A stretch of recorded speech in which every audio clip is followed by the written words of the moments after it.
마태복음 5장 17절에서 19절까지 우리 다 찾았으면 함께 합독하면 좋겠습니다. 내가 율법이나 선지자를 폐하러 온 줄로 생각하지 말라. 폐하러 온 것이 아니요 완전하게 하려 함이라. 진실로 너희에게 이르노니 천지가 없어지기 전에는 율법의 1.1획도 결코 없어지지 아니하고 다 이루리라. 그러므로 누구든지 이 계명 중에 지극히 작은 것 하나라도 버리고 또 그같이 사람을 가르치는 자는 천국에서 지극히 작다 일컬음을 받을 것이요 누구든지 이를 행하며 가르치는 자는 천국에서 크다 일컬음을 받으리라. 아멘. 오늘 우리 2단계 EBS 사역자죠. 개인 양육 사역자 훈련 우리 제4기 제자 훈련 마지막 말씀입니다. 사역자가 알아야 될 중요 선구입니다.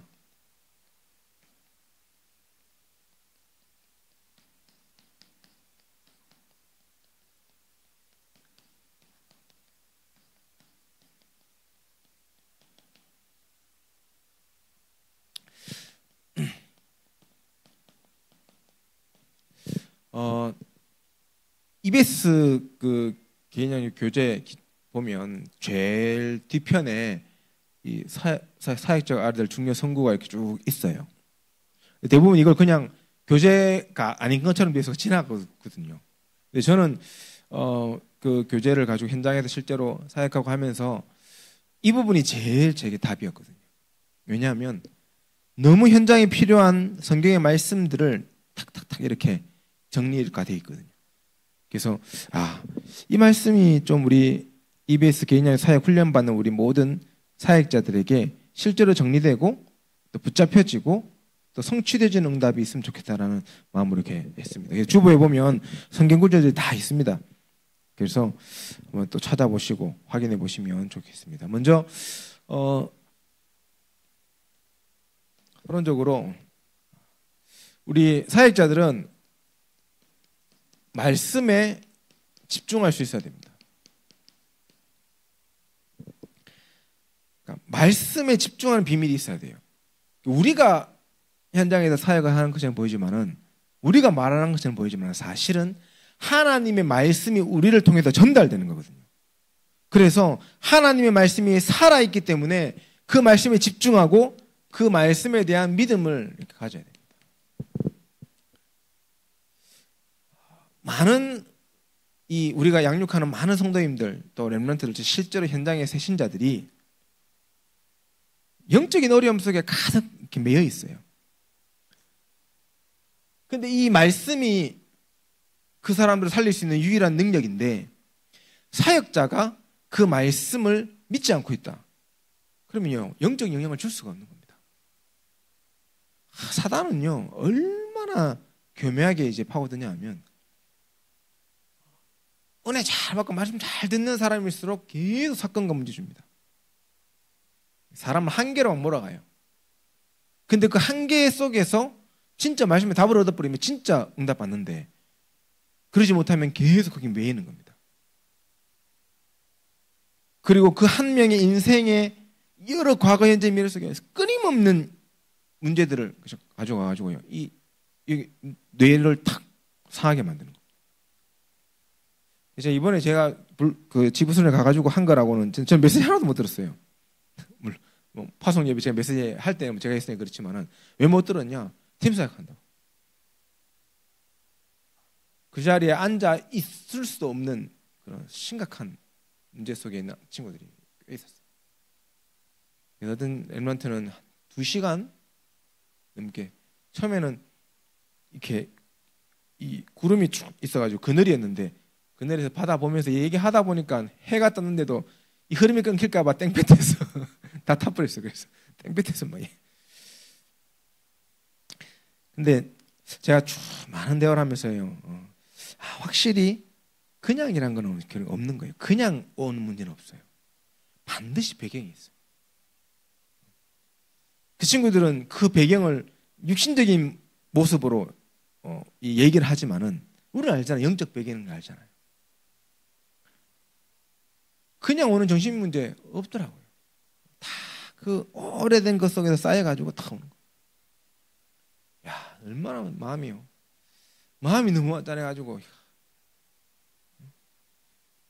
그 어릴 때 온 문제는 어릴 때 그런 제가 구체적으로 얘기를 못 하겠습니다. 그 친구 프라이버시가 있으니까 그 어릴 때 겪었던 그 수많은 문제로 인해서 아이들인데 아이들이 그 부모를 살리겠다고 아둥바둥된 얘기를 하는데 제가요 마음이 너무 아프더라고요. 근데 그때 얘한테는 트라우마가 아픈 거예요. 목숨 끊으려는 아버지를 그 초등학생들을 살리려고 막 애썼다는 몇 년. 그 얘기를 듣는데 마음이 참. 근데 하나님 은혜인지 뭐 하나님 계획이 있겠죠. 어느 정도 회복되고 본인은 괜찮은 줄 알았는데 엄청나게 신경 쓰고 아둥바둥 할 때는 괜찮다가 이제 어느 정도 아버지가 안정권에 들고 해버리니까 이제 어떻게 됩니까? 그 영적 병이 자기한테 탁. 그러니까 사람 긴장을 하고 있을 때는 몰라요. 긴장 풀리면 병 오잖아요. 그런 것처럼요. 이 뇌가 탁 와. 그때부터 증상이 막 시작돼요. 감당할 수 없는.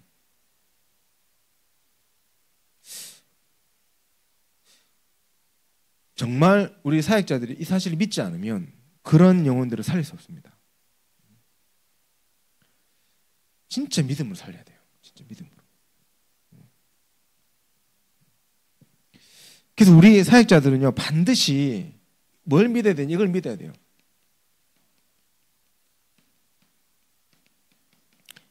하나님의 말씀은 성취됨을 믿어야 돼요. 우리가 현장 가서 그냥 우리 얘기하다 오는 거 아니지 않습니까? 하나님의 말씀을 대언하고 전달하는 거 아닙니까? 그 말씀은 반드시 성취되고 응답됩니다. 이 사실을 믿어야 돼요. 그래서 이사야서 40장 1절에서 8절에 보면요. 이 푸른 마르고 꽃은 시든 하나님의 말씀 영원히 서리라 그랬는데 하나님의 말씀은 영원한 말씀이다. 그래서 이 대상자에게 그 말씀이 전달되어졌는데 아무런 영향을 주지 못해도 그 말씀은 살아서 이 사람 맴돌고 있습니다. 말씀은 살아있는 거거든요. 그렇다면 우리는 선포해야 돼요. 듣든 안 듣든 어떤 면에서 계속 그 말씀을 전달해야 돼요. 그 말씀이요 이사야 40장 10절에서 26절에 하나님이 아닌 우상으로 가득한 현장에 창조주 하나님의 말씀이 선포되어지는 그 능력으로 그 말씀이요 살아나는 응답에서 일어나는 겁니다. 오래된 영적 문제예요. 우리가 만나는 사람들은 그냥 손끝이 칼로 비어가지고 좀 있으면 아물고 이런 문제가 아니라니까요. 오래된 적게는 10년, 오래된 20년, 30년, 수십 년 된 그런 영적 문제 속에 사로잡혀 있는 사람들이 사단이요 절대로 안 넣습니다. 믿음 가진 말씀에 대한 믿음 가진 사역자 이 대상자가 말씀에 대한 믿음 가지는 순간부터 하나님은요 역사하시는 겁니다. 근데요 사단은 그럼에도 불구하고 속여요.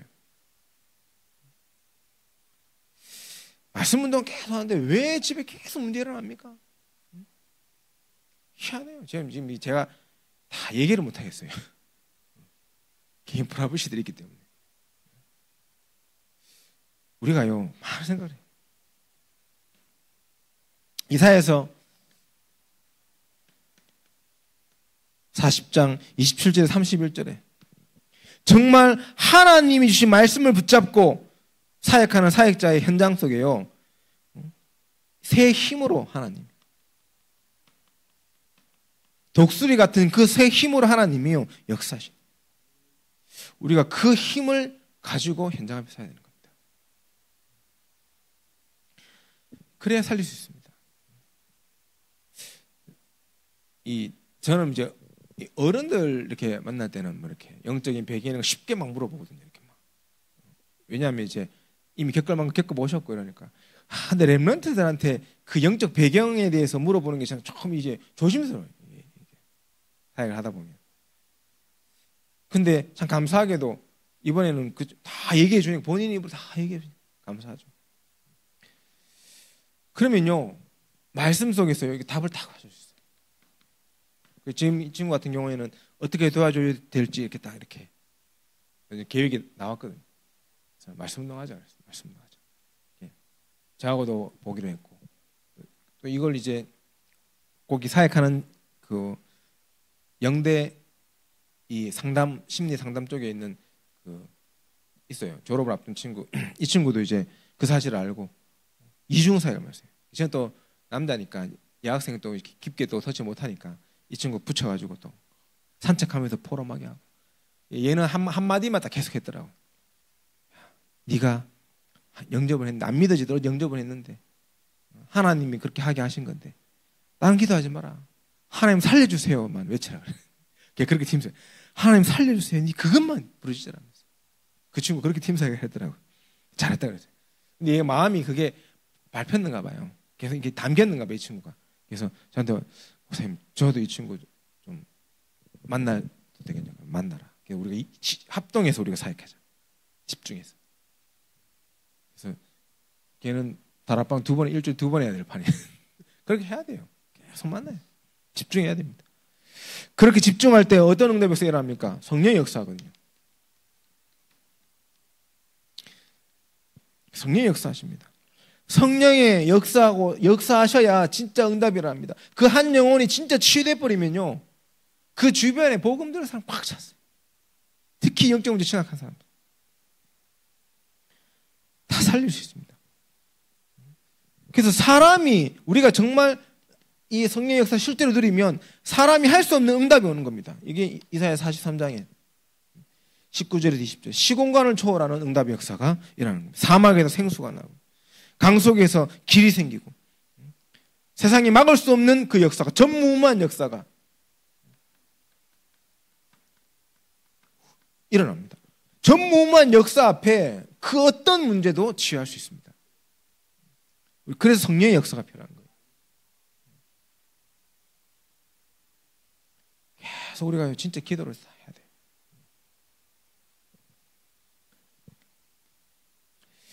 정말 성령의 역사는 어떤 역사입니까? 이사야서 60장 20절 22절에 빛을 발하는 역사 아닙니까? 정말 빛을 발하면 그 작은 자가 천명을 이루고 그 약한 자가 강국을 이루며 나의 여호와가 속히 이루는, 하나님께서 이루시는 응답의 역사가 일어나요.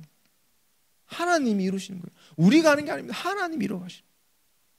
그 영혼 속에 하나님이 다 임재하셔서 이루어가시면요, 그때부터는 다 회복되는 거예요. 실제로 심각한 문제 속에 있는 사람들이 치유되면 주변의 사람들이 말 안 해도 다 알게 되잖아요. 저희 교회도 보니까 이런 시간표가 필요한 분들이 많은 것 같습니다. 집중해서 우리가 기도하고 도와줘. 그게 개인형의 사역자가 해야 될 역할입니다. 수술한 우리 대영 씨 여러 명이 계속 막 연락을 하니까 이게 그 사람의 시간표가 맞았겠죠. 굉장히 이제 감사함을 느끼잖아요. 우리가 좀 세밀하게, 좀 몇 세 가운데 세밀하게 교회에 낙심된 영혼들을 도울 수 있는 팀들이 좀 나와야 돼요. 세밀하게 도와요. 세밀.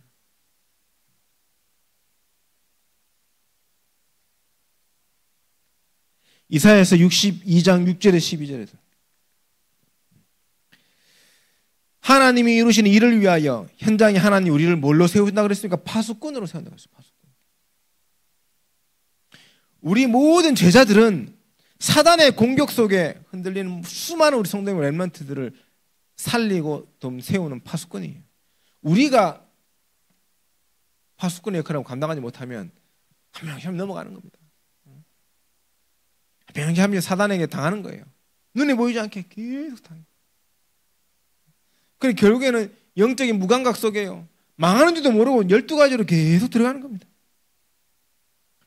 그래서 우리는요, 이 돌을 제거하고 길을 닦고 큰 길을 수축하고 깃발을 계속 들어야 돼요. 교회 중심.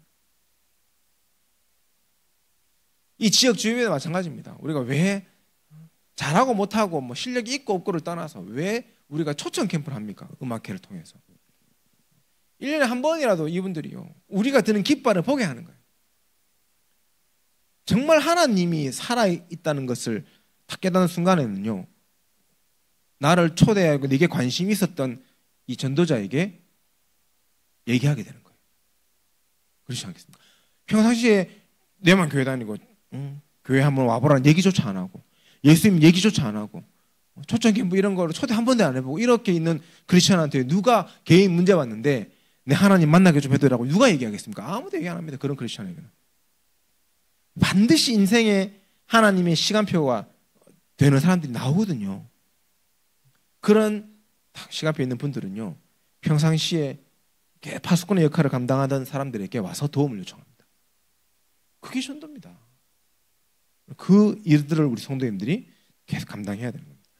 그래서 개인형용 사역자가 이 말씀을 실제로 믿는 믿음을 가지고 현장 앞에 이 말씀을 증거할 때요, 하나님이 역사하십니다. 그래서 우리는 사역자들로서 뭘 알아야 되냐면, 중요한 성경 구절, 반드시 현장에 성취될 수밖에 없는 그런 성경을 기반으로, 성경을 기준으로 양육할 수 있고 영혼들을 도울 수 있어야 됩니다. 우리가 양육하는 영혼들 다 만나보면요, 대부분 불신자는 어떤 상태에 있습니까? 구원받지 못한 죄인의 상태 속에 있잖아요, 영혼들이. 그래서 구원받지 못하면 죄인이라는 사실을요, 불신자들이 알려줘야 돼요. 근데 이게 어디에 적혀 있습니까? 성경에 기록되어 있잖아요. 성경에 분명히 뭐라고 얘기합니까? 모든 사람이 죄를 범하였으면 하나님 영광에 이르지 못하더니, 그렇게 얘기했어요. 의인은 없나니 하나도 없다, 이렇게 얘기하고 있습니다. 그래서 우리가 그 만나는 수많은 영혼들이 죄인이고 그 죄가 무엇인지에 대해서는 정확하게 알려줘야 돼요. 그 죄로 말미암아서 누가 역사합니까? 마귀가 역사하는 겁니다. 마귀가 역사. 그 마귀가 그냥 역사하는 게 아니라 철저하게 마귀 자녀 딱 만들어 놓고 그 영혼을 집요하게 공격하는 거예요. 제가 그 얘기 해줬거든요. 미안하지만 네 배경은 죄다. 원죄가 내 배경. 그러니 당연히 너희 가문 가정에 마귀 역사할 수밖에 없다. 희한한 거는요, 이 마귀의 이 역사가 그 친구를 보니까 누구를 통해 일어났냐? 교회 다니는 사람을 통해 일어났어요. 참, 그러니 얼마나 이게 이제 그게 오겠습니까? 우리가요, 진짜 성경에 기록하고 있습니다. 요한복음 8장 44절에 너희는 너희 아비 마귀에게 났으니, 마귀 자녀입니다. 미안하지만 하나님 모르고 하나님 떠난 다 마귀 자녀. 허물과 죄로 죽었다고 했어요. 에베소 2장 1절 2절. 세상 풍조를 따르 공중권세잡을 따르는 그게 마귀 자녀의 모습입니다. 그래서 세상 방법이 단 줄 알고요, 계속 해결 안 돼요. 결국에는 죄의 종으로 살다가요, 인생 마감하는 겁니다. 그래서 로마서 6장 17절에 뭐라고 기록하고 되어 있습니까? 너희가 본래는 죄의 종이다. 본래가 죄의 종이에요. 그래서 로마서 8장 2절에는 죄와 사망의 법에 사로잡혀 있는 겁니다. 그것을 생명의 성령의 법에서 건져내 해방시킨 거예요. 그러니까 이미 사단의 자녀는 죄와 사망의 법에 사로잡혀 있고 죄의 종 아래에 있는 거예요. 이런 성경을 가지고요, 알려줘야 돼요. 당신 아무리 잘 살고 해도 여기서 스스로 빠져나올 수 없다는 거예요.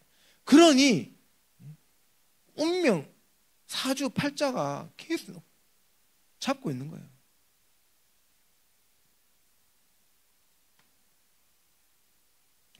이 지옥의 형벌이라고 했습니다. 결국에는 어디로 갑니까? 지옥 갈 수밖에 없는 거예요. 성경에 분명히 로마서 6장 23절에 죄의 삭은 사망이라고 그래요. 반드시 죄의 대가는 죽음입니다. 죽음이 어디 가냐? 지옥 가는 겁니다. 누가복음 16장 19절에서 31절에 있는 지옥은 실제하기 때문에, 실체이기 때문에 가는 거예요. 거기서 어떤 상태 속에서 영원한 저주 가운데 있습니까? 계시록 14장 9절에 11절에 짐승과 그의 우상에 경배하고 그의 이름의 표를 받은 자는 누구든지 밤낮 쉼을 얻지 못하는 지옥에서 고통당한, 이게 구원받지 못한 죄인의 모습이에요. 이 사실이 성경에만 기록되어 있습니다. 성경. 어떤 책에 이런 게 기록되어 있습니까? 없습니다. 성경에만 기록되어 있습니다. 이 사실을 이해한 사람에게요, 반드시 뭘 알려줘야 됩니까? 구원에 대해서 알려줘야 돼요. 당신이 구원받으려면 어떻게 해야 되냐는 거예요. 대체 알려줘야 돼요. 구원받으려면요, 예수를 정확하게 알아야 돼요. 예수님 어떤 분입니까? 요한복음 3장 16절의 주인공 아닙니까? 하나님이 세상을 이처럼 사랑하사 독생자를 보내셨는데 그 독생자가 바로 예수 그리스도라는 거예요. 그 사실을 알려줘야 돼요. 그분이 오셔서 뭐 했냐? 이사야서 53장 5절에 그분이 오셔서 우리의 죄를 대신해서 핍박받으시고 고통당하셨다는 거예요. 죄 문제 해결하기 위해서. 그 예수님이 어떤 분이냐? 예수님이 당신 때문에 핍박받으시고 고통당하시고 이 땅에 오셨다. 그 예수님을 만나야 됩니다. 그 만나는 게 뭡니까? 예수님을 영접하는 거 아닙니까? 올바르게 영접하도록 도와줘요. 누구를 도대체 영접하는 거냐? 예언된 그리스도, 창세기 3장 15절에 여자의 우선으로 예언되어 있는 그 그리스도를 영접하는 거예요. 예수님도 얘기하셨어요. 요한복음 8장 56절에 많은 사람들이 너희 조상 아브라함도 나를 보고 기뻐하고 즐거워했다, 이렇게 얘기해요. 그러니까 유대인들이 어이없어하죠. 네가 도대체 몇 살이냐 이렇게 나오잖아요. 예수님은 자기가 메시아인 것을 얘기한 겁니다. 가나안 땅에 오실 그 메시아의 언약 붙잡고 아브라함이 이 참된 믿음과 신앙을 회복했지 않습니까? 그걸 얘기하는 거예요. 히브리서 11장 4절에는 오실 메시아를 믿음으로 아벨이 올바른 제사를 드렸어요. 근데 가인은 그 믿음이 없었기 때문에 곡식으로 제사 드린 겁니다. 그 그리스도를 영접하는 겁니다. 그래서 우리는 그 예언된 그 메시아가 바로 예수님이고 그분이 그리스도라는 사실을 믿고 영접하는 자는 하나님의 자녀가 되는 권세를 주신 겁니다. 그 영접의 비밀을 누리는 거예요. 그래서 성경에 영접의 행위가 어떻게 됩니까? 마음의 문을 열고 예수 그리스도를 영접하면 그 예수님이 우리와 더불어 교제하고 먹고 하신다는 그 의미를, 그 영적인 중요한 의미를 반드시 전달해요. 그게 구원이다. 그래서 당신이 교회 열심히 다니고 헌금 많이 하고 그거 아니다. 저희 교회 유리비 친구 아림이가 왔잖아요. 교회 갔다 하니까 부모님한테 교회 갔다 하니까 교회를 왜 가노? 얘기를 했대요. 그래서 제가 물었어요. 왜 어머니가 교회가 왜 그렇게 얘기하시는데 하니까 옛날 스타일은 교회는 돈밖에 모르고 헌금 바구니 돌리고 이러면서 돈 뜯어내는 교회다 하면서. 그래서 내가 그래서 야 얘기하지. 우리 교회 그래 하더나. 그러니까 아니요. 헌금은 하나님이 믿어지고 믿음이 생기고 네 그 믿음 속에서 네가 우러러 나와서 하나님을 드리는 거지 절대 강제가 아니다. 어머니한테 우리 하양 동생 그런 교회라고 가서 말씀드리라 그랬어. 말씀드리라. 헌금하면 안 돌리던데. 그럼 얘기해라. 교회 돈 하나도 안 드리고 또 다닐 수 있다고 얘기해라. 이 돈에요. 이 사로잡힌 사람들이요. 본인들이 헌금이라도 한번 하고 그런 얘기 하면 내가 얘기 헌금도 없는다. 그렇게 얘기해요. 오해라.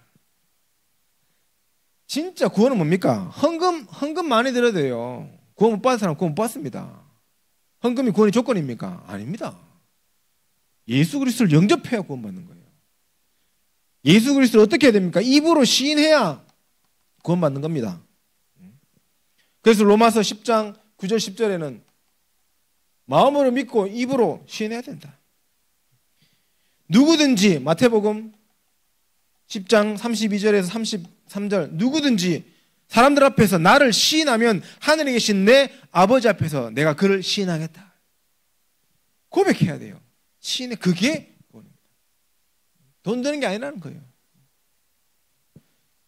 그래서 교회 오시는 분들한테요, 초청하고 할 때 얘기하세요.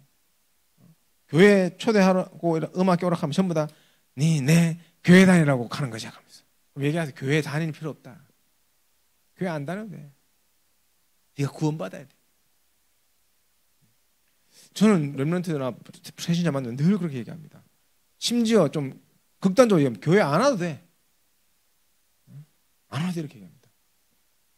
네가 진짜 하나님 믿어지고 교회 올 이유를 찾으면 그때 와라. 근데 그거 없으면 안 와야 된다. 그러나 네가 언제 또 나를 만날지 모르고 또 어떻게 될지 모르기 때문에 구원은 받아야 되지 않냐. 하나님 만나야 된다. 설명해 줍니다. 영접하고 나서 그래요. 네가 믿음이 생길 때까지 교회 안 와도 돼. 우리 뭡니까? 다락방 하면 되잖아요. 현장에서. 근데 그렇게 오는 사람들이요, 제자로 오는 겁니다. 교회 안에는요, 시험들 거리가 많아요. 저도 어릴 때부터 교회 다녔지만 시험들 거리가 참 많아요. 왜? 여러 사람이 모이니까. 그리고 완전 성령 충만한 사람은 모이면 괜찮은데 성령 덜 충만한 사람과 성령과 상관없는 사람도 오거든요. 교회 안에 갈등이 많아요. 예전 교회는 어떤 분은 교회에 있는 성도님들 돈을 막 빌려가지고 안 갚아, 못 갚아. 돈도 뭐 투자한다 하면 빌려. 교회 한번 난리 난 적이 있었어요. 그 누가 제일 타격을 받냐? 그런 일이 딱 벌어지니까요. 그 자녀들이 타격을 딱 받는 거예요. 얘들이 뭔 죄입니까? 애들이 교회를 다니면 눈치를 보기 시작하는 거예요. 애들이. 그 부모님이 교회 옮기자. 바로 그런 분들은 그런 문제 때문에 교회 옮기대요. 교회 옮기자는 거예요. 그런데 그 렘넌트가 그건 아닌 것 같다면서 훈련받은 메시지 들어간 게 있으니까 우리는 있고 싶어. 그래가지고 겨우 교회 안에 붙어 있었어요. 그랬는데 사단은 끊임없이 오해하는 거예요. 한 1년 반 더 지났습니까? 갑자기 그 아버지 집사님이 다른 집사님하고 멱살 잡고 오전 예비 이후에 멱살 잡고 교회 안에 싸워버렸어요. 교회 안에서. 난리가 나요. 이 렘넌트들이 포기를 해버렸어요. 도저히 얼굴을 못 해요. 이 아이들이 딴 데 갑시다. 어디 갈 건데요? 그래서 대구에 있는 우리 물론 다락방하는 교회입니다. 갔습니다. 당장 그쪽 교육자가 같이 전화 오더라고요. 어떤 분들인지부터 시작해서 와도 되냐 그러길래 우리 교회에서 기쁜 마음으로 보냈으니 너희가 잘 도와줬으면 좋겠다. 다 이렇게 얘기해 줬어요. 그러면서 진짜 그 아이들을 제대로 네가 세워라. 제가 걔들 만났어요. 만나가지고 커피하고 빵 사주면서 죄송스럽게 생각하지 마라. 누가 무슨 잘못이 있냐. 너희는 너희 가정과 부모님 살리는 선교사다. 우리는 다락방 가족이기 때문에 다른 교회도 괜찮다.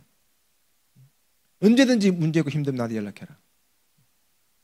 그 렘넌트 2명이 지금도 연락 와요.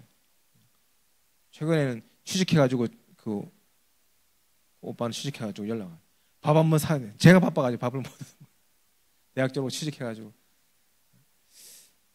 우리가 진짜 구원에 대해서 올바르게 알려주지 못하면요, 교회 다니면 교회 다니는 겁니다. 구원 못 받고 교회만 열심히 다녀요. 어떻게 우리가 진짜 이 구원받고 하는 그 의미를 알 수 있습니까? 진짜 새신자가요 영접했을 때 예수 그리스도를 영접했다라는 것이 도대체 어떤 의미인지에 대한지를요 반드시 알려줘야 돼요. 이 예수를 영접했다는 것은 자녀됐다, 신분이 바뀌는 거 아닙니까? 자녀됨이에요. 원래는 사단의 자녀로 있다가 예수 그리스도를 영접하니까 하나님의 자녀가 되는 권세를 줬다 그러죠. 권세를 줬다 그랬어요. 요한복음 5장 24절에는 복음을 듣고 예수를 그리스도를 믿는 자는 영생을 얻었고 사망에서 생명으로 옮겼느니라. 이 의미를 알려줘야 됩니다. 그래서 정말 양육하는 사람에게요, 마귀 권세에서 해방되어졌음을 반드시 알려줘요. 끝났습니다. 그리스도로. 근데 왜 속고 왜 흔들리냐? 왜 끊임없는 영적 문제 속에 있냐? 하나님의 특별한 계획이 있든지 아니면 믿음이 약하든지 두 개 중에 한 개입니다. 그래서요 반드시 알려줘야 돼요. 로마서 8장 2절에 생명의 성령의 법이 죄와 사망의 법에서 너희를 해방하였느니라. 반드시 해방되어졌다고 그랬어요. 로마서 2장 1절 6절에는 남을 판단하는 것은 자신을 정죄하는 것 같다. 성경이 남을 교회 안에서 다른 사람 판단하지 말래요. 정의와 공의를 가지고 판단하지 말래요. 그러면서 이렇게 얘기합니다. 하나님께 진실되게 회개하면 마귀의 권세에서 해방된다 그랬어요. 이 올바른 회개에 대해서요 다 설명하고 있어요. 회개 필요합니다. 이 사실을 알려줘요. 그래서 더 이상 네가 그 12가지 문제에서 반복되는 것을 잊지 않아야 된다는 거예요. 알려줘요. 사람 누구나 실수할 수 있습니다. 그 문제를 반복하는 게 저주입니다. 근데요 많은 불신자 심지어 하나님을 믿는 자들도 반복해요.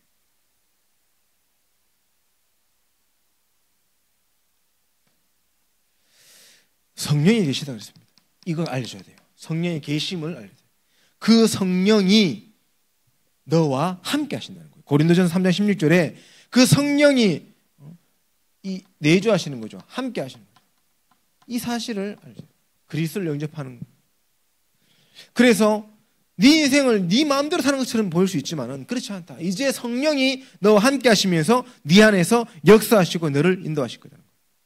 고린도전서 12장 3절에는 성령이 아니고서는 절대로 네가 예수를 그리스도로 고백할 수 없었다. 그래서 네가 영접했다는 것은 성령이 네 안에 함께 하신다는 증거야. 알려줘야 돼요. 그리고 남은 인생 완벽하게 예수를 그리스도 영접한 하나님의 자녀를 하나님이 인도하시고 책임진다는 사실에 대해서도 알려줘야 됩니다. 어떻게 책임집니까? 보혜사 성령을 통해서.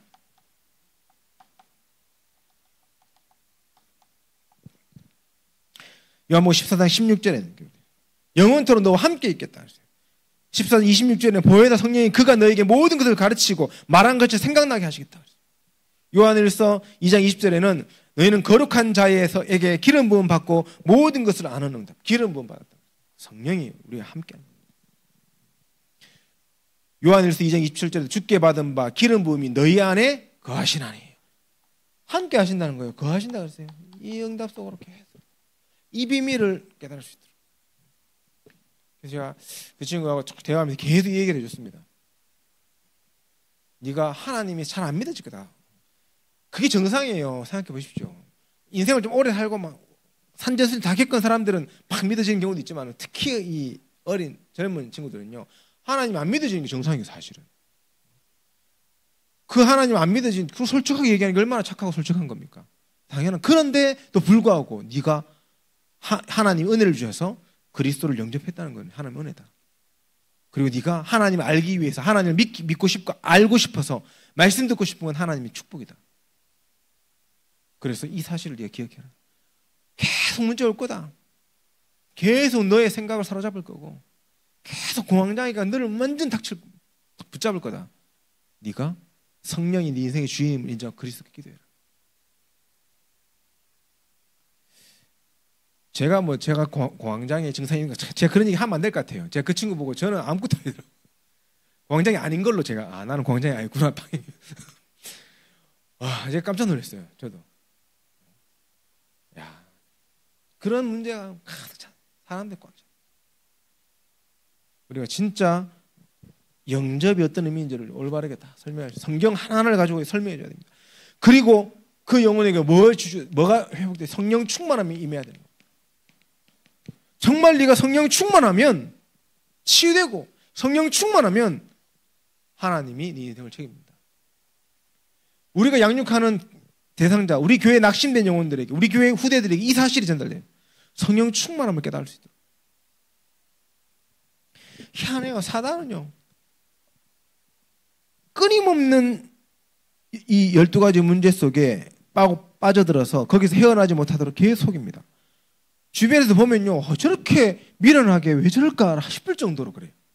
본인은 몰라요. 주변에 도와준다 그러는데 본인은 몰라요. 완전 사로잡혀요. 경주마가 앞만 보고 달리는 것처럼요 완전 사단이 깔아놓은 고속도로를 향해 달려가요. 그래서 그런 분이 성령 충만함을 체험해야 돼요. 성령 충만하면 사단은 떠나는 겁니다. 성령 충만하면 흑암은 결박되는 겁니다. 성령 충만하면 귀신의 세력은요 역사하지 못해요. 그 성령 충만함. 어떻게 성령 충만해요? 예수 그리스도가 진짜 우리 인생의 주인 되는 거예요. 주인 되셔야 돼요. 그래서 갈라디아서 2장 20절에 나오지 않습니까? 내가 사는 것이 아니요 내 안에 그리스도께서 사시는 것이다. 그리스도가 완벽하게 내 인생의 주인데 그 고백이 나올 만큼요 도와줘야 돼요. 많은 사람들이요 내가 복음 때문에 망하거든요. 내가 복음 때문에 내가 그리스도와 함께 십자가에 못 박혀 죽었는데 근데 이상하게 내가 복음이 나와요. 내 생각, 내 주장, 내 뜻대로 그걸 대놓고 얘기하시는 분들은 양반이에요. 그걸 탁 숨기고 아는 척하면서 딴 걸 가지고 얘기하는. 그래 교회가 힘든 거예요. 교회들 많은 교회들. 한국 교회가 그래가지고 다 무너져. 제가 오늘 이면호 선교사가 저한테 장문의 문자를 또 확 보냈어요. 제가 그거 보는데 딱 그 마음이 진짜 다 내가 복음이구나. 아 어떻게 저럴 수가 있나. 그렇게 다락방 후원받아 공격 그래 해놓고는 강서 개혁교단 다 받아줬잖아요. 이해가 안 되는 거예요. 그런 교회가 있습니까? 그러면 뭐 완전 회개하고 우리는 유광수 목사를 따라갔던 그 모든 것 30년이 우리 교회의 잘못된 선택이었고 철저하게 회개하고 그런 것도 얘기 안 하잖아요. 그대로 하고 있어요. 단어만 다 바꿔가지고 지금 다락방 전도는 그대로 하고 있잖아요. 근데 문제없다고 다 받아줘. 우리 선교사님이 저한테 너무 씁쓸하고 이러면서 막 글을 보내더라고요. 제가 보면서 참 그래. 전부 다 교회는 결국에는 이권 다툼. 결국에는 내가 생각하는 대로 내가 원하는 대로. 이거 아닌 거예요. 교회의 주인이 그리스도가 아닌 거예요. 교회의 주인이 그리스도 이전에 내 인생의 주인도 그리스도가 아닌 거예요. 그러니까 진짜 코에 걸면 코걸이고 귀에 걸면 귀걸인 거예요. 복음은 그렇지 않거든요. 정말 우리 모든 성도님들이요. 오늘 온 지체를 드려라. 나의 모든 것을 드려야 돼요. 로마서 12장 1절에 너희 몸은 하나님이 기뻐하시는 산 제물로 드리라. 우리의 몸은 하나님 앞에 이미 제물 되어져 버렸어요. 근데 이 육신이 필요한 거, 내가 찾고 싶은 거, 내가 원하는 그걸 땅에서 간다? 제대로 제물 안 된 거예요. 못 드린 거지. 하나님 앞에 이거 껍데기 가져갈 거 아니잖아요. 진짜 하나님 앞에. 저도 이제 좀 이렇게 음악회 준비하면서 여러 가지 이렇게 부탁하는 데도 있고 이렇게 렘넌트 부탁을 해야 되잖아요. 저는 원래 부탁은 별로 안 좋아하거든요. 어릴 때부터 그 꼰돈 갚으러는 가락하면 가도 비엘로 가락하면 절대 못 가세요. 그 뭐 이렇게 가게 같은 데서 뭐 컴플레인한 게 있으면 저는 결혼하고도 저희 사모한테 네가 해라 하면서 이렇게 얘기하고 저는 그런 걸 잘 못해요. 그 이제 제가 막 이렇게 렘넌트 이제 음악 하는데 부탁을 하는데 뭐 여러 가지 사정이 있겠지만은 뭐 이렇게 부탁을 못 들어주는 그 상황들이 왔을 때 참 이렇게 오히려 미안하더라고요 그 친구들한테. 제가 여러 생각을 하다가 이 메시지 준비하면서 그래 이 나의 이런 이제 틀일 수 있는데 이 생각과 이 체질을 도 하나님 옆에서 넘어서야 되겠구나 생각을 좀 했어요. 이번에 좀 그런 생각을 좀 했어요. 그래서 온 지체를 하나님께 드린다는 말은 진짜 성령에 완벽하게 사로잡혀야 된다는 말인데 하나님이 원하시는 일을 한다면 내게 맞지 않더라도 나는 그 일을 할 수 있어야 되겠다. 현장 들어가 보면 그런 일 진짜 많습니다. 전도하다 보면. 이제 또 이 대학생들하고도 캠프하고 여러 가지 일을 해야 되는데요. 성령이 인도하심에 응답을 드려야 됩니다. 갈라디아서 5장 18절에도 너희가 만일 성령이 인도하시는 바가 되면 이렇게 얘기하고 갈라디아서 2장 17절에도 만일 우리가 그리스도 안에서 의롭게 되어야 된다. 이렇게 얘기합니다. 그리스도 온 지체를 다 드리고 내가 완전히 사라질 수 있는 응답의 역사 속으로 우리 그게 성령 충만함입니다. 그래야 성령이 역사할 수 있습니다. 그리고 하나님이 주신 이 지상의 사명에 참된 헌신할 수 있는 자 그게 성령 충만한 자의 상태입니다.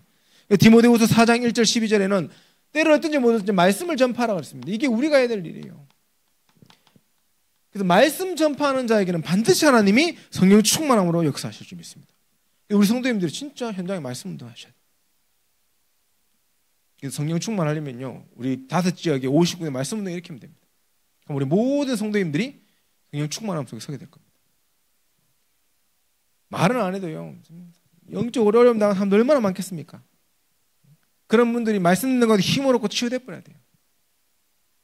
근데 그 맛을, 그 말씀 운동 속에, 예배 속에 하나님이 주시는 그 어마어마한 시온의 복과 이 베델의 이 축복을 한 번도 맛보지 못했으니 나의 현장에서 예배 드리고 말씀 운동하는 것이 부담스러운 거예요. 그래서 맛보신 분들이, 사역자들이 그걸 팀사역해야 돼요. 그 말씀 전파 응답 우리가 정말 누려야 됩니다.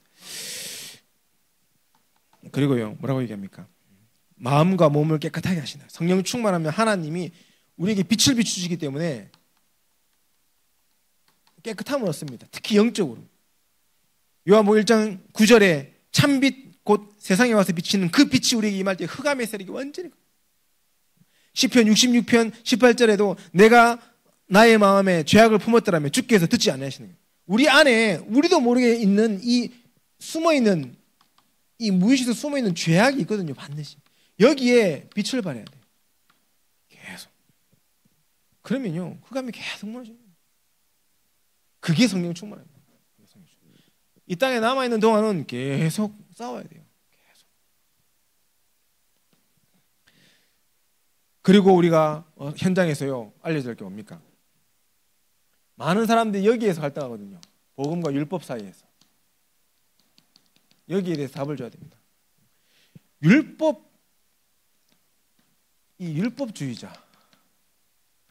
율법주의자들의 삶은요, 사실은 비참한 겁니다. 요한복음 3장 1절 4절에 14절에 율법에 잡힌 바리새인들이 예수님에게 뭘 물었습니까? 거듭남에 대해서 이렇게 질문하잖아요. 그런데 이들이 이 영적인 거듭남, 영적인 구원의 비밀을요, 이해하지 못하는 겁니다. 엄마 뱃속에 어떻게 다시 들어갔다 나옵니까? 이런 얘기를 해요. 이런 무식한 얘기를 해요. 다 육신적인 관점이에요. 성경은 영적 사실을 기록하고 영적 구원을 이루는 책인데, 그 성경의 율법을 따르면서 율법주의자가 되니까 영적인 건 싹 빼버리고 육신적인 것만 가지고 성경을 딱 보는 겁니다. 그래서 이들이 특징이에요. 영적인 사실을 믿지 않으면서 하나님의 일을 말하는 앞뒤가 안 맞는 사람들인 거예요. 그게 율법주의자예요.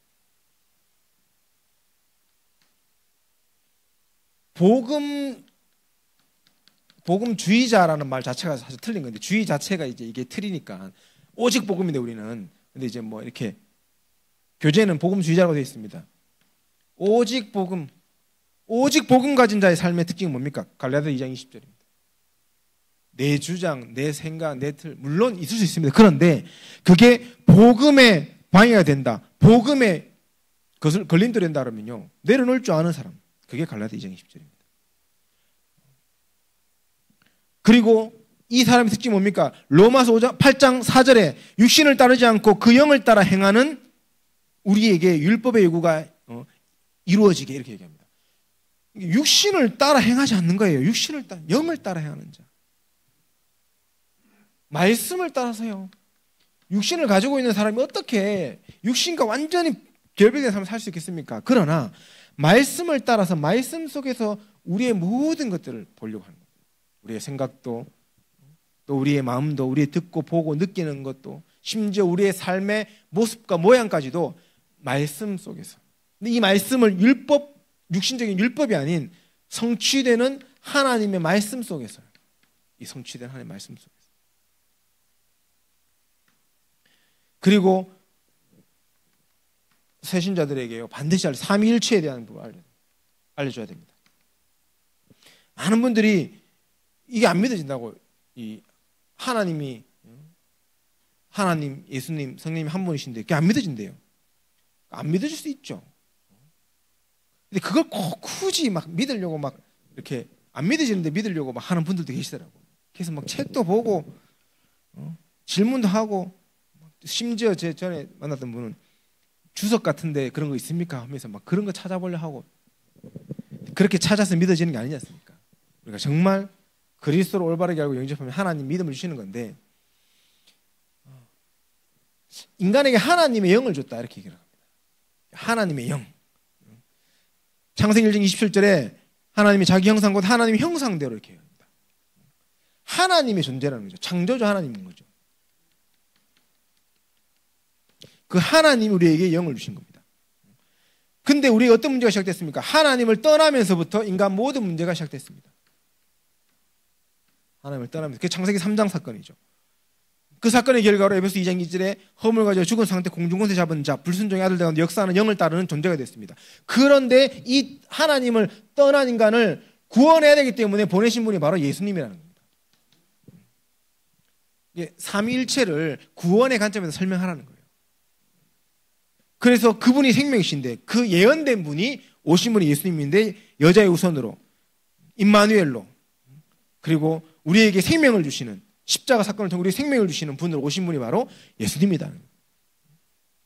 그래서 하나님이 인간의 몸을 입고 이 땅에 오신 분이 바로 예수님이다. 그 예수님을 영접할 때 성령께서 우리 안에 함께 하시는 그 하나님이 바로 성령님이다. 그 사실을 설명해 주는 겁니다. 그분이 결국에는 어떻게 합니까? 승천하셔서 성령을 보내시고 재림주로 오시는 이 구원의 이 원리와 비밀을요 우리가 쭉 알려줘야 됩니다. 그래서 하나님, 예수님, 성령님을 나에게 구원을 성취하게 한 하나님의 방법으로 이해하고 믿을 수 있도록 도와주십시오. 근데 이거를 존재적인 의미에서 하나님을 이해하고 예수님을 이해하고 성령님을 이해하고 그게 하나다는 걸 이해하려고 그러면 어려워져요. 문제와요. 오히려 믿음이 떨어져요. 그래서 구원의 관점에서. 그래서 당신이 구원받았다는 사실이 믿어지고 당신이 하나님의 자녀된 사람이 믿어진다는 것은 너에게 성부, 성자, 성령 하나님의 그 역사가 성취된 거다. 그래서 내가 구원받은 것 자체가 성부, 성자, 성령 하나님 삼위일체의 증거죠. 그렇게 얘기해 주세요. 그 축복이 뭐 알려줘요. 그러면서 뭐 이단 얘기까지 여기 나와 있습니다. 요거는 좀 뭐 잘 설명해 주시면 좋을 것 같습니다. 주보에는 공간이 없어가지고 제가 성경 구조에 다 못 적었는데 우리가 이단이 뭔지에 대해서도요 올바르게 알아야 됩니다. 이단의 특징이 있잖아요. 그래서 알고 있어야 사역자들이 물어본다니까요. 우리는 반드시 물어볼 수밖에 없죠. 양육하고 이제 본격적으로 신앙생활 하려 하면 딱 걸리는 게 이 문제 아닙니까? 우리는 이단 아닌데 세상에 우리 이단이 하니 설명을 해줘야 될 거 아닙니까? 그래서 여기 나와 있는 이 7가지를 딱 기준을 가지고 얘기하세요. 여기 어디에 내가 너와 말씀 운동하는 가운데 또 우리 교회에서 네가 예배 드리는 가운데 이런 문제들이 있냐 물어보는 겁니다. 그래서 구원을 부인한 삼위일체를 부인합니다. 이단들은 구원과 삼위일체를 부인하죠. 우리는 그렇지 않거든요. 분명히 성경엔 그리스도는 근본 하나님의 본체라고 그랬고요. 나와 아버지는 하나이고 거룩한 자에게 기름 부음 받고 성경에 기록된 기름 부음 받은 자 선지자 제사장 왕으로 오신 분이 그리스도고 그 사실에 대해서요 올바르게 가르치고 있잖아요. 어떤 면에서 보면 한국 교회보다 더 정확하게 가르치고 있어요. 그런데 왜 우리가 이단입니까? 이단 특징 영혼에 대해서 잘못된 가르침이 있습니다. 영혼이 사라진다고 가르칩니다. 영혼 멸절을 주장합니다. 우리 그렇지 않잖아요. 반드시 우리의 영혼은 하나님의 형상과 모양대로 된 영적 존재로 창조되어지고 그 영적 존재가 예수 그리스도를 믿고 하나님의 품으로 돌아가는 그 영혼의 영원성을 얘기하고 있거든요. 그래서 그 사실을 반드시 얘기해 줘야 돼요. 그래서 스데반이 돌로 맞아 죽을 때 사도행전 7장 59절에 주여 내 영혼을 받아옵소서 이렇게 얘기합니다. 우리 그 사실을 알고 있지 않습니까? 그리고 많은 이단들이요 이 그리스도의 신성을 부인합니다. 예수도 인간이다 이렇게 얘기합니다. 그래야지만 본인도 메시아가 될 수 있으니까 여러 이단과 사이비들 이렇게 얘기하죠. 근데 분명히 성경이 얘기합니다. 요한복음 1장 1절에 하나님은 말씀은 곧 하나님이시다. 이렇게. 그는 보이지 않는 하나님의 형상이시고 골로새 1장에 만물이 그 안에 있고 골로새 2장 9절에는 그 안에 신성의 모든 충만이 육체를 구하시고 그래서 예수님은요 하나님이세요. 그 증거로 수많은 예언을 성취하시고 기적을 일으키시고 죽음에서 부활하셔서 부활체로 제자들과 수많은 사람들 앞에 실제로 보이셨어요. 그리고 하늘 올라가셨습니다. 그 예수님이 다시 이 땅에 오시는 거예요. 그리고 많은 사람들이, 이단들이 뭘 얘기하냐면 죄 사함에 대해서 예수 그리스도의 십자가 사건으로 완벽한 죄 사함이 일어났는데 덜 사해졌다라고 얘기합니다. 완전한 속죄를 부인합니다. 그래서 또 다른 걸 답니다. 이게 천주교에서도 그래 하잖아요. 그래서 또 다른 존재를 얘기하죠. 지금 시대에 예수님의 형상으로 온 그리스도를 만나야 된다. JMS도 그렇게 얘기하고 신천지 이만희도 그래 얘기하고 다 그래 얘기해요. 그래서 분명히 알려줘야 됩니다. 유 목사님이 도대체 어떤 분이 그냥 목회자예요. 하나님이 쓰시는 목회자. 하나님이 좀 우리하고 다를 바가 없는 거예요, 사실은. 한 번도 우리는 그렇게 가르치죠. 우리 안에서도 저는 아직까지 그런 거 못 봤는데 유 목사님은 막 이렇게 물론 이렇게 메시지를 좀 감사하는 이런 건 있지만요. 신성시 하는 분들은 만나지 못했는데 뒤에서 다 욕하고 다니는 네? 그렇지 않아요. 근데 이렇게 한다고 가르칩니다. 다 교주다 이렇게 가르치고 하죠. 우리 좀 그런 오해들도 풀어줄 필요가 있고요. 그리고 심지어 이 사람들이 부활을 특히 이제 예수님의 부활은 영적 부활이다 이렇게 얘기합니다. 이단들이. 예수님은 육체적으로 부활하신 겁니다. 실제로 죽으셨다가 그래서 시신이 없으시잖아요. 부활체로. 그 부활을 믿는 거예요, 우리가. 이단들은요, 이 육신적인 부활을 얘기하면 안 돼. 왜? 그 교주가 죽어가 부활한 증거가 없으면 와야 되잖아요. 그래서 영적 부활을 얘기합니다. 그 정신적 부활을 얘기하고. 그래서 하나님의 교회, 안산홍이 죽었는데 부활 못했잖아요. 하나님이 부활 못했어. 그러니까 하나님 어머니가 그 역할을 합니다. 그 어머니의 영이 함께한다 이렇게 하요. 그 이제 장길자 죽으면 어떻게 될지 모르겠어요. 또 어떤 논리를 펼칠지 모르겠어요. 좀 근데 하나님의 교회가 어떤 조직인지는 좀 우리 성도님들 아실 필요가 있습니다. 왜냐하면 밖에서 지금 전도하는 단체는 하나님의 교회하고 신천지 여호와의 증인밖에 없어. 교회는 절대 안 하고요. 그 세 이상한 단체들이 하는데 알아야지 우리가 얘기하고 할 수 있지 않습니까? 여섯 번째로 영적 재림을 주장합니다. 재림은 주장하는데 영적인 걸 얘기합니다. 예수님이 우리가 간 본 그대로 다시 오시겠다 그랬어요. 성경에 사도행 1장 11절에. 그리고 데살로니가전서 4장 16절 17절에는 예수님의 재림 사건 영적 사건이 아니라 실제로 부활하신 그 예수님이 심판주로 재림하시는 겁니다. 그분이 직접. 그 사실을 우리가 믿고 기다리는 거예요. 그 일을 이루기 위해서 우리는 세계복음화를 위해 달려가는 겁니다. 땅끝까지 증인되어져야 예수님이 오시는 거예요. 그리고 지옥을 거부하는 그런 종교단체가 있습니다. 반드시 실제합니다. 지옥이 없다 그러면요, 예수 믿을 이유가 없죠. 사실은 지옥에 대해서 올바르게 설명하고. 그래서 우리가 이런 이제 성경 구절은 우리 교재 보시면 됩니다. 이런 부분들을 올바르게 알고 우리 성도님들이요 전달해야 되고, 특별히 개인적인 사역을 하시면서 이걸 한꺼번에 전달 못하더라도 하나씩 성경 구절을 가지고 양육하시는 분들에게 세밀하게 말씀을 전달할 필요가 있습니다. 결론입니다. 그래서 우리 교회는 이런 성경의 말씀을 우리 사역자들이 분명하게 정리하고 가지고 뭘 해야 되냐면 이 교회를 살리는, 실제로 말씀을 살리는 실제 팀을 좀 구성해요. 이게 너무 중요합니다. 개인이 아니면 사역자분들 안에서 나와야 돼요. 계속 제가 지난 5회부터 말씀드리고 있지만 낙심자 너무 많거든요. 병든 자 너무 많습니다. 이 분들 한 분 한 분이 증인이 되는 겁니다. 치유되어지면. 그리고 우리 교회 안에 후대들, 우리 렘넌트들이요, 미안하지만 믿음이 없어요. 믿음이 없어요. 믿음이 없는 사람을 세우는 방법은 기도밖에 없습니다. 제가 막 요새 바빠가지고 금요 철야 맞춰 렘넌트 기도회를 가서 2주 쉬었는데 다시 해야 될 이유를 찾고,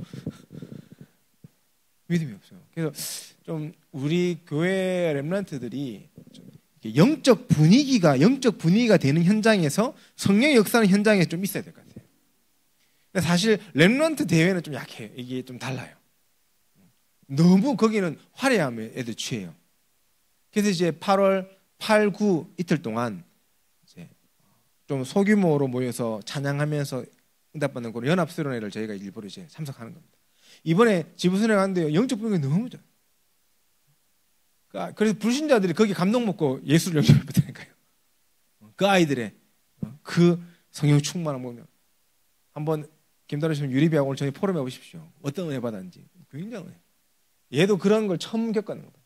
사실 교회 안에서는 그런 분위기가 나오기 쉽지 않거든요. 교회에서 아무리 찬양팀이 찬양을 잘하고 해도요, 쉽지 않습니다. 근데 그 영적인 하나님 역사, 성령의 역사하신 그 자리에 우리 후대들이 다 가서요, 믿음을 회복할 수 있어야 됩니다. 체험을 해야 돼요. 그리고 정말 우리 교회가 현장 살려야 되기 때문에 말씀 운동, 여기에 집중할 수 있는 응답이 일어나야 됩니다. 그래서 지금 시간표로 보니까 좀 이게 필요하면 팀 사역이 필요해요. 한 분 한 분의 성도님들을 생각을 바꿔줄 필요가 있어요. 현장에서, 가정에서 말씀 운동하는 것이 예배 얼마나 그게 축복인지에 대한 생각의 전환이 필요해요. 그리고 우리 교회에 지금 훈련받고 있는 사역자분들도 마찬가지입니다. 그러니까 말씀을 다 그렇게 하진 않는데 느낌상 내가 가서 다락방 말씀 운동 해갖고 뭐가 되겠습니까? 하는 느낌이 들어요. 제가 포럼에 보면. 그러니 현장에 갈 수가 없는 겁니다. 우리 수준 능력 상관없이 현장에 가면 돼요. 가서 커피를 한잔 와도 됩니다. 그게 살리는 거예요. 근데 내가 안 되니까, 내게 응답이 없으니까, 보이는 응답이 없으니까 많은 착각들을 하고 계십니다. 그렇지 않습니다. 우리 안에 성령은요, 실제 역사하십니다. 그리고요, 우리가 지금 제자훈련 진행 중에 있는데, 제자훈련의 꽃이 뭡니까? 생명초청이에요. 생명초청 축제, 음악회. 이 부분을 놓고 정말 우리 기도해야 돼요.